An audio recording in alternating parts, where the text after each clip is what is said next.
श्री परमात्मने नमः। संसार में न कोई तुम्हारा मित्र है न शत्रु है। तुम्हारा अपना विचार ही शत्रु और मित्र बनाने के लिए उत्तरदायी हैं। तो प्रिय श्रोतागण, आज हम श्रीमद् भगवद गीता के द्वितीय अध्याय के 63वें श्लोक से अध्ययन आरंभ करते हैं। क्रोधात् भवति सम्मोह, सम्मोहात् स्मृति विभ्रम, स्मृति भ्रंशात् बुद्धिनाशो, बुद्धिनाशात् प्रणश्यति।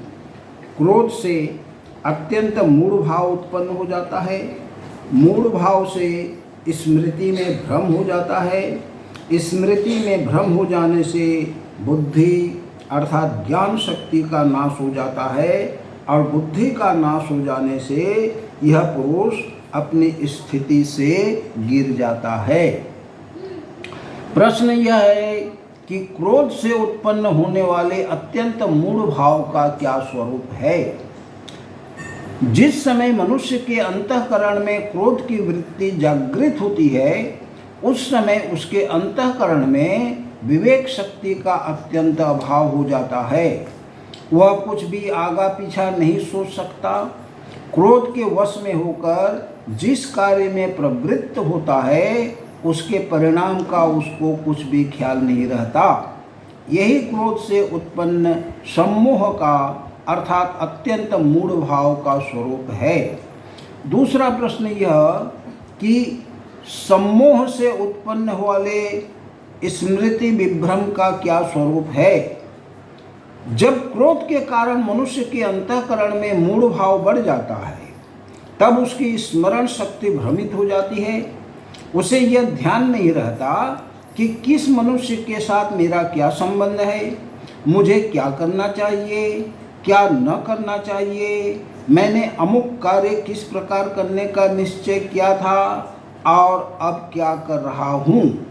इसलिए पहली सोची विचारी हुई बातों को वह काम में नहीं ला सकता। उसकी स्मृति छिन्न भिन्न हो जाती है। यही सम्मोह से उत्पन्न हुए स्मृति विभ्रम का स्वरूप है। अन्य प्रश्न यह कि स्मृति विभ्रम से बुद्धि का नष्ट हो जाना और उस बुद्धि नाश से मनुष्य का अपने स्थिति से गिर जाना क्या है। तो स्मृति में विभ्रम होने से अंतःकरण में किसी कर्तव्य अकर्तव्य का निश्चय करने की शक्ति का न रहना ही बुद्धि का नष्ट हो जाना है। ऐसा होने से मनुष्य अपने कर्तव्य का त्याग कर अकर्तव्य में प्रवृत्त हो जाता है। उसके व्यवहार में कटुता, कठोरता, कायरता, हिंसा, प्रतिहिंसा, दीनता, जड़ता और मूढ़ता आदि दोष आ जाते हैं। अतएव उसका पतन हो जाता है। वह शीघ्र ही अपनी पहले की स्थिति से नीचे गिर जाता है और मरने के बाद नाना प्रकार की नीच योनियों में या नरक में पड़ता है। यही बुद्धि नाश से उसका अपनी स्थिति से गिर जाना है। तो जिसके मन और इंद्रियां वश में होती हैं, ऐसे साधक द्वारा विषयों में विचरण किए जाने का प्रकार और उसका फल बतलाते हैं। राग द्वेष वियुक्तस्तु विषयानिन्द्रियश्चरण, आत्मवश्य विधेयात्मा प्रसादम धिगच्छति। परंतु अपने अधीन किए हुए अंतःकरण वाला साधक अपने वश में की हुई राग द्वेष से रहित इंद्रियों द्वारा विषयों में विचरण करता हुआ अंतःकरण की प्रसन्नता को प्राप्त होता है। यहाँ प्रश्न यह कि विधेयात्मा पद कैसे साधक का वाचक है। तो जिसका अंतःकरण भली भांति वश में किया हुआ है, ऐसे साधक का वाचक यहाँ विधेयात्मा पद है। अन्य प्रश्न यह कि इंद्रियों से विषयों का संयोग न होने देना, यानी बाहर से विषयों का त्याग, इंद्रियों का संयम और इंद्रियों का राग द्वेष से रहित हो जाना, इन तीनों में श्रेष्ठ और भगवत प्राप्ति में विशेष सहायक कौन है? तो तीनों ही भगवान की प्राप्ति में सहायक हैं, किंतु इनमें बाह्य विषय त्याग की अपेक्षा इंद्रिय संयम और इंद्रिय संयम की अपेक्षा इंद्रियों का राग द्वेष से रहित होना विशेष उपयोगी और श्रेष्ठ है। अन्य प्रश्न यह कि प्रसादम पद यहाँ किसका वाचक है? तो वश में की हुई इंद्रियों द्वारा बिना राग द्वेष के व्यवहार करने से साधक का अंतःकरण शुद्ध और स्वच्छ हो जाता है। इस कारण उसमें आध्यात्मिक सुख और शांति का अनुभव होता है। उस सुख और शांति का वाचक यहाँ प्रसादम पद है। प्रसादे सर्व दुखानां हानिरस्योपजायते प्रसन्न चेतसो ह्यासु बुद्धि पर्यवतिष्ठिते। अंतःकरण की प्रसन्नता होने पर उसके संपूर्ण दुखों का अभाव हो जाता है और उस प्रसन्न चित्त वाले कर्मयोगी की बुद्धि शीघ्र ही सब ओर से हटकर एक परमात्मा में ही भली भांति स्थिर हो जाती है। यहाँ प्रश्न यह है कि अंतःकरण की प्रसन्नता से सारे दुखों का अभाव कैसे हो जाता है? तो पापों के कारण ही मनुष्यों को दुख होता है और कर्म योग के साधन से पापों का नाश होकर अंतःकरण विशुद्ध होता है तथा शुद्ध अंतःकरण में ही उपर्युक्त सात्विक प्रसन्नता होती है। इसलिए सात्विक प्रसन्नता से सारे दुखों का अभाव बतलाना न्याय संगत ही है। दूसरा प्रश्न यह कि प्रसन्न चित्त वाले वो योगी की बुद्धि शीघ्र ही सब ओर से हटकर भली भांति परमात्मा में स्थिर हो जाती है। इस कथन का क्या भाव है? इससे यह भाव दिखलाया है कि अंतःकरण के पवित्र हो जाने पर जब साधक को आध्यात्मिक प्रसन्नता प्राप्त हो जाती है तब उसका मन क्षण भर भी उस सुख और शांति का त्याग नहीं कर सकता। इस कारण उसके अंतःकरण की वृत्तियां सब ओर से हट जाती हैं और उसकी बुद्धि शीघ्र ही परमात्मा के स्वरूप में स्थिर हो जाती है। फिर उसके निश्चय में एक सच्चिदानंद घन परमात्मा से भिन्न कोई वस्तु नहीं रहती।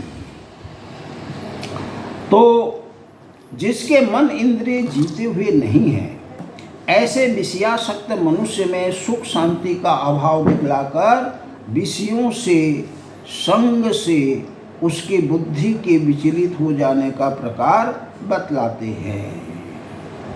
नास्ति बुद्धि रयुक्तस्य न चायुक्तस्य भावना न चाभावयतः शांतिरशांतस्य कुतः सुखम।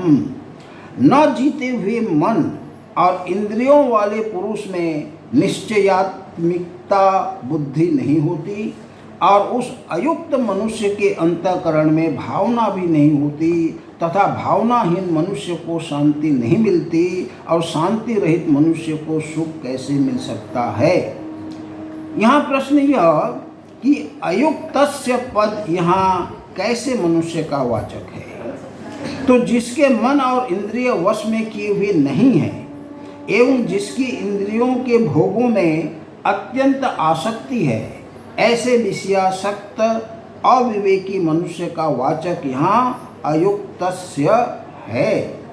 दूसरा प्रश्न यह कि अयुक्त के अंतःकरण में भावना भी नहीं होती, इस कथन का क्या भाव है? इसमें यह भाव दिखलाया है कि मन और इंद्रियों के अधीन रहने वाले विषयासक्त मनुष्य में निश्चयात्मिकता बुद्धि नहीं होती। इसमें तो कहना ही क्या है, उसमें भावना भी नहीं होती। अर्थात परमात्मा के स्वरूप में बुद्धि का स्थिर होना तो दूर रहा, विषयों में आसक्ति होने के कारण वह परमात्मा स्वरूप का चिंतन भी नहीं कर सकता। उसका मन निरंतर विषयों में ही रमण करता रहता है। दूसरा प्रश्न यह है कि भावनाहीन मनुष्य को शांति नहीं मिलती, इस कथन का क्या भाव है? इससे यह दिखलाया गया है कि परम आनंद और शांति के समुद्र परमात्मा का चिंतन न होने के कारण अयुक्त मनुष्य का चित्त निरंतर विक्षिप्त रहता है। उसमें राग, द्वेष, काम, क्रोध और लोभ, ईर्ष्या आदि के कारण हर समय जलन और व्याकुलता बनी रहती है, अतएव उसको शांति नहीं मिलती। दूसरा प्रश्न यह कि शांति रहित मनुष्य को सुख कैसे मिल सकता है? इस कथन का क्या भाव है? इससे यह भाव दिखलाया गया है कि चित्त में शांति का प्रादुर्भाव हुए बिना कहीं किसी भी अवस्था में किसी भी उपाय से मनुष्य को सच्चा सुख नहीं मिल सकता।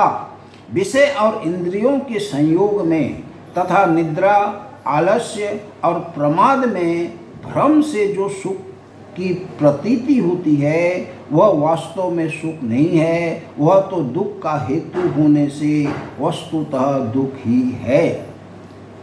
इंद्रियाणाम ही चरताम यन मनोअनु विधीयते तदस्य हरति प्रज्ञाम वायुर्ना वमी वाम्भसी।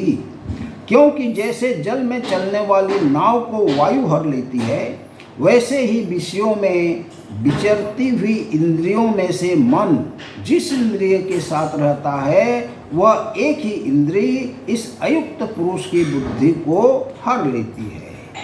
यहाँ प्रश्न यह कि जल में चलने वाली नौका और वायु का दृष्टांत देकर यहाँ क्या बात कही गई है? दृष्टांत में नौका के स्थान में बुद्धि है, वायु के स्थान में जिसके साथ मन रहता है वह इंद्रिय है, जलाशय के स्थान में संसार रूप समुद्र है और जल के स्थान में शब्दादि समस्त विषयों का समुदाय है। जिसके मन इंद्रिय वश में नहीं है, ऐसा मनुष्य यदि अपनी बुद्धि को परमात्मा के स्वरूप में निश्चल करना चाहता है तो भी उसकी इंद्रियां उसके मन को आकर्षित करके उसकी बुद्धि को दो प्रकार से विचलित करती हैं। इंद्रियों का बुद्धि रूप नौका को परमात्मा से हटाकर नाना प्रकार के भोगों की प्राप्ति का उपाय सोचने में लगा देना, उसे विषण तरंगों में भटकाना है और पापों में प्रवृत्त करके उसका अधःपतन करा देना, उसे डुबो देना है। परंतु जिसके मन और इंद्रिय वश में रहते हैं उसकी बुद्धि को वे विचलित नहीं करते, वरं बुद्धि रूप नौका को परमात्मा के पास पहुंचाने में सहायता करते हैं। तो दूसरा प्रश्न यह कि सब इंद्रियों द्वारा बुद्धि के विचलित किए जाने की बात न कहकर एक इंद्रिय के द्वारा ही बुद्धि का विचलित किया जाना कहने का क्या अभिप्राय है? इससे इंद्रियों की प्रबलता दिखलाई गई है।